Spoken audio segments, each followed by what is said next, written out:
Zac Goldsmith has been selected to stand again. The Conservatives in Richmond Park just a few months after resigning over Heathrow expansion. While former Cabinet Minister Esther McVey has been picked to run in George Osborne's old seat of Tatton. The two Conservatives were picked by their local parties despite previously losing their seats. Goldsmith resigned as a Tory MP over his party's support for a third runway, and subsequently lost his seat to the Liberal Democrats, Sarah Olney, while running as an independent candidate. She ran on a pro-EU platform in the strongly Remain voting seat, while Goldsmith had campaigned to leave the EU.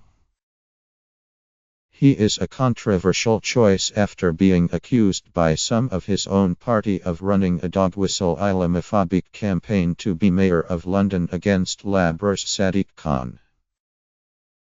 Tom Brake, the Lib Dem chief whip, said it showed Goldsmith has just lost his last shred of credibility, since nothing has changed in the Conservatives' Heathrow policy since he resigned over the issue.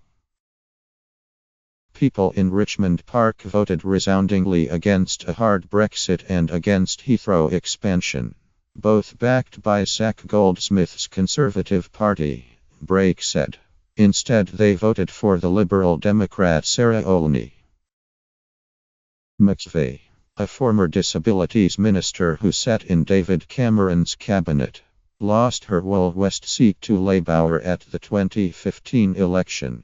She is now very likely to return to Parliament in Osborne's vacated seat, which has a large Conservative majority of 18,000.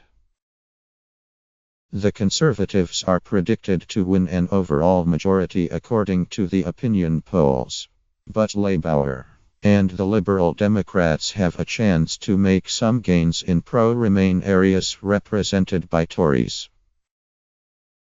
Also on Wednesday night, the Green Party took the significant step of deciding not to run a candidate in Brighton Kemp Town, held by Conservative Simon Kirby by a majority of just 690 against Labour. The decision gives Labour a real possibility of making a gain, as the Greens received 3,167 votes in 2015, which would be enough to beat Kirby if many of its voters went to Labour.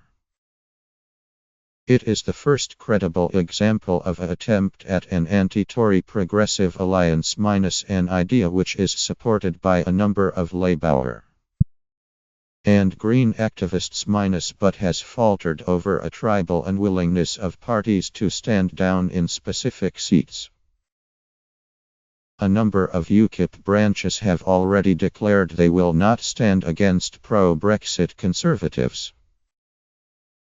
The Liberal Democrats have also announced that they will not stand against Caroline Lucas, the Green MP, in Brighton Pavilion, whose nearest challenger is Labour.